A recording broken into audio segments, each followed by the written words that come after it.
Welcome to Backbreaking News, episode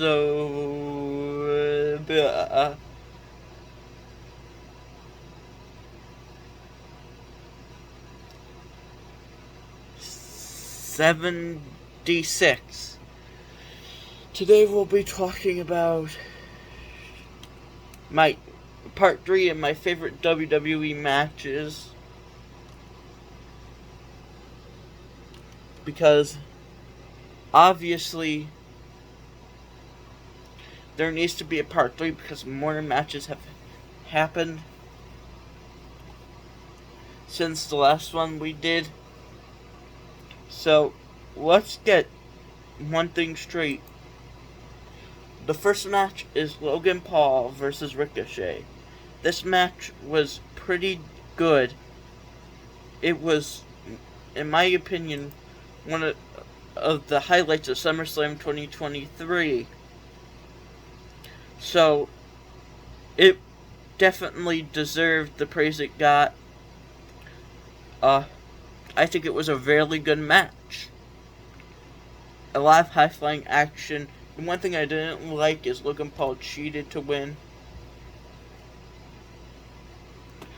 The next match, the next match is Cody Rhodes versus Brock Lesnar at SummerSlam. Now this just showed how Cody Rhodes was stronger than Brock Lesnar a little bit, because he kept getting up. Brock Lesnar kept attacking him. And ultimately, it led to, take a guess who was champion. Cody Rhodes, not for the championship. Cody Rhodes ended up winning the match, and I think he will eventually become a champion. The next match is the Cody Rhodes versus Brock Lesnar at Night of Champions, mostly because it was a decent match. Cody Rhodes had a broken arm, and Brock Lesnar locked him in the Kimura lock. Cody would not give up and passed out. It was a pretty cool match. And then of course, their first match at Backlash, the main event of Backlash, I think, where they busted up, where Brock Lesnar got busted open in WWE, was a very good and exciting thing to see. And it was just an overall good match. Gunther versus Drew McIntyre for the Intercontinental Championship. Now this match was definitely another one of the best. Gunther retained.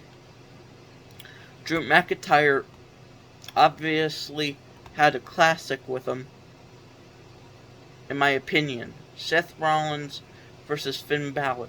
Now this match got really exciting because it was Finn Balor, then Seth Rollins, and then Finn Balor hitting him the same move that he injured him with at SummerSlam. So it was pretty interesting. Bianca Belair versus Asuka versus Charlotte Flair. Now this match was good, but a little bit boring. You know, if you like a slow-paced match that ends up getting good at the end, this would definitely be the match for you. It was definitely one of the best, if I say so myself. One of the worst, but Bianca Belair ended up winning, and then Io Sky ended up cashing in, which definitely was a good moment. Then the last match we're talking about for SummerSlam is Roman Reigns versus Jey Uso in tribal combat for the recognition of Tribal Chief and the undisputed WWE Universal Championship. Now this match was back and forth, and Jimmy betrayed Jey. Jimmy Uso betrayed his own brother. Sikoa came in. A very predictable Roman Reigns match, but it was nonetheless very good.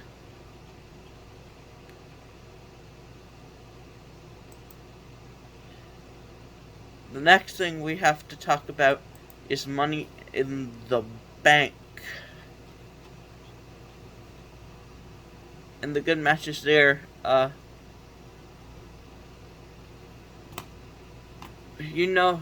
Money in the Bank match this year was quite good with Logan Paul, Ricochet, Santos Escobar, and Shinsuke Nakamura. It was definitely one of the highlights of that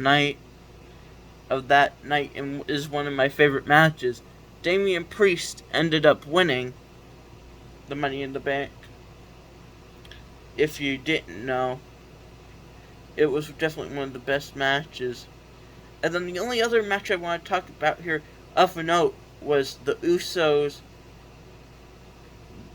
and the Bloodline, Roman Reigns and Sikoa, and the Bloodline Civil War, because this was a lot of this match. Roman Reigns wasn't pinned since December something of 2019, and this was the first time he got pinned, and that time by Jey Uso.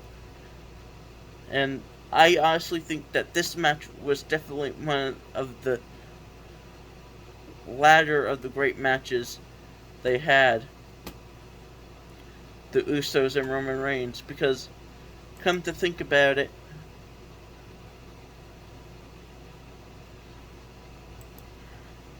the next stop is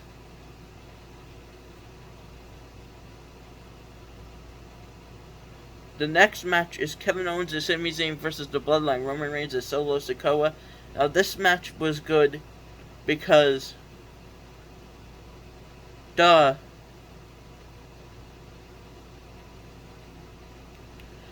it was so Kevin Owens and Sami Zayn defeating the Bloodline. They pinned Sikoa, so Roman Reigns still remained unpinned, and Jimmy Uso betrayed Roman Reigns in this. And the first match between Trish Stratus and Becky Lynch also was very good, slow paced but very good. Seth Rollins versus AJ Styles. This is the match where Seth Rollins became world champion, and it's a good match. What else more could I say?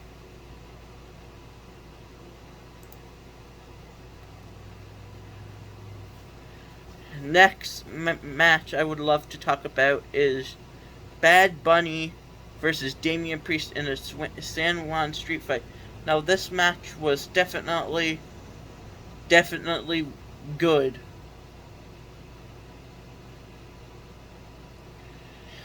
It was definitely worth the wait for the match. It was one of the best matches of the show. Bad Bunny won. And then we have the next match I want to talk about is Seth Rollins versus Omos. Now this was decent, but enough for me to say it's one of Omos' best matches. Seth Rollins defeated him, but it was a good match. So I would definitely recommend watching it.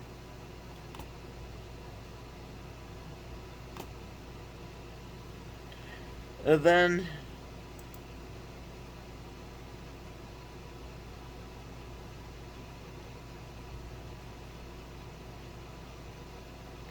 then we go to WrestleMania. The match I want to talk about here is the Street Profits versus Braun Strowman and Ricochet versus Alpha Academy and the Viking Raiders. Now this match was short, but it was definitely very good. It had a lot of interesting moments that I would say I would definitely recommend this. Seth Rollins versus Logan Paul.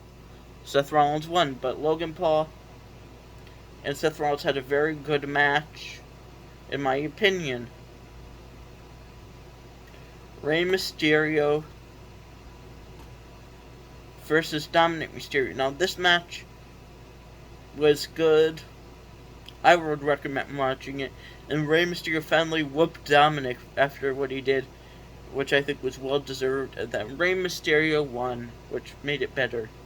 Kevin Owens and Sami Zayn defeated the Usos for the undisputed WWE Tag Team Championship. Now this was one of the best moments of the night. Definitely a good match.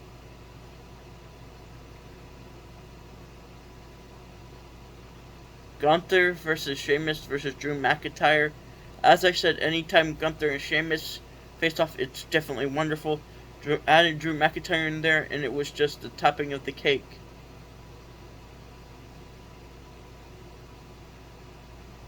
And then we have Edge versus the Demon Finn Balor inside Hell in a Cell. Now, this match was good. There was even a little blood from Finn Balor. Edge ultimately won.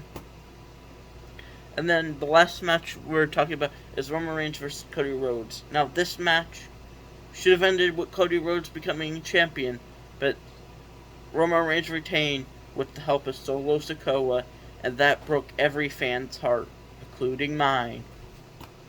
But that's all time we have for now. Goodbye.